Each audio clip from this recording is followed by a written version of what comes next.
This is going to be a fairly quick update, and let's just look at my true weight today. It is 182.63 over here, and when I first got on a scale I was 197.2, so that's almost 15 pounds, and it's roughly 2 gallons of body fat.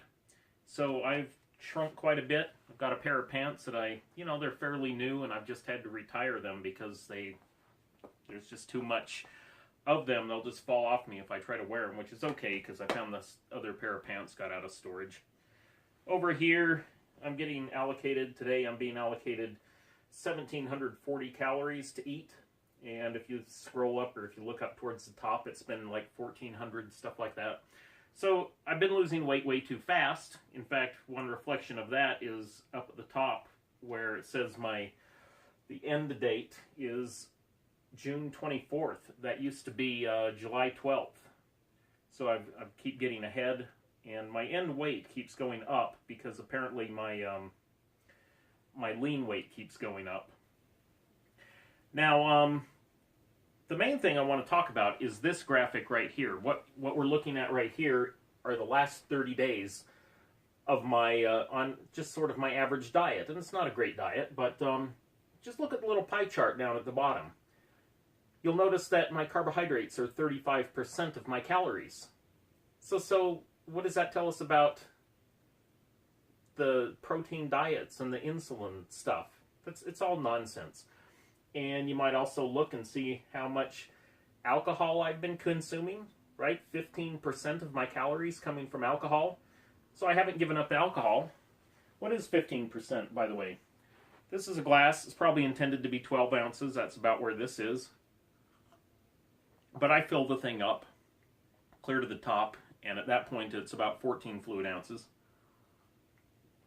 2 of these gets me about 15% of my calories from alcohol, and you can see on the in the last column that's about 1.48 ounces of alcohol, which is in that beer, per day. So it's not a lot, but I haven't had to give up alcohol. And we saw from those studies earlier in a previous update on my diet that for men there doesn't seem to be any correlation between being overweight and how much a guy drinks, and for women they actually tend to be thinner the more they drink. So I don't know, it's really kind of sad that there are people out there who they think they need to give up alcohol to lose weight, and so they give up something that they enjoy, which makes their diet that much less fun for them, but they give up the alcohol and then they don't get a single thing in return for it. Giving up the alcohol doesn't help them lose weight at all. It's really kind of sad that people do that. That's basically it. I guess there's one other thing I could go over, and that's the Diet Power. That's the program that I've been recommending. You can go to dietpower.com. It's only available for a PC, but if you go there, you can get it for free. And I looked back at the amount of calories on average that Diet Power has told me to eat per day. And it turned out to be 1,516 calories. And then I looked at my own spreadsheet to see how much it was telling me to eat on average per day over the same 30 days. It was 1,517. The only difference is 1 calorie. So you might say, Jeff, you don't need to do all this stuff you're doing with your spreadsheet, and that's true. You don't. I mean, I'm actually doing something different with it than what you can get done with Diet Power, but the point is, there's more than one way to measure things accurately. Let's say you want to measure a building. How would you do that? One way you could, let's say, I don't know, it's 15 stories high. Let's say you get a 500 or 1,000 foot ball of string. You go up on top, you hold on to one end, you drop the ball of string, have someone at the bottom sort of pull it straight, snip it off at the bottom. Now you can measure that string. Another way to do it is you could walk 100 meters away from the building, so you're 100 meters away, and then measure the angle that you have to look up in order to see the top of the building, and use just a little bit of trigonometry to get the height of the building, and you would get the same height of the building, even though you're doing it different ways, because it's the same building and both ways are valid. Now, I do something that's completely valid with my spreadsheet using exponentially smoothed averages. And Diet Power uses a least squares best fit line through data points.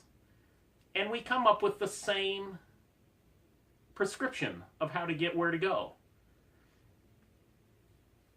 And none of it involves insulin, tracking insulin.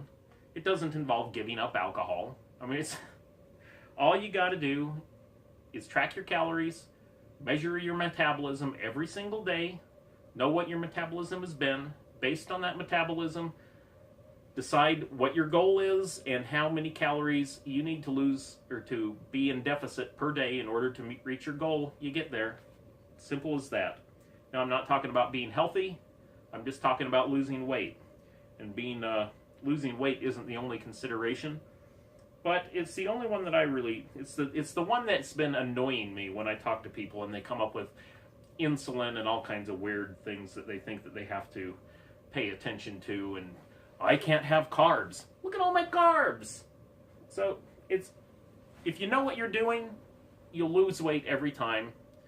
If you don't know what you're doing, you'll just sort of wander aimlessly in the forest, listening to the call of whatever guru out there is popular today. So that's it for this update. And if you want to see the beginning of this diet, it'll be at the top right. A proper homebrew video will be at the lower right. And if you'd like to subscribe to my channel, it'll be at the lower left. Cheers.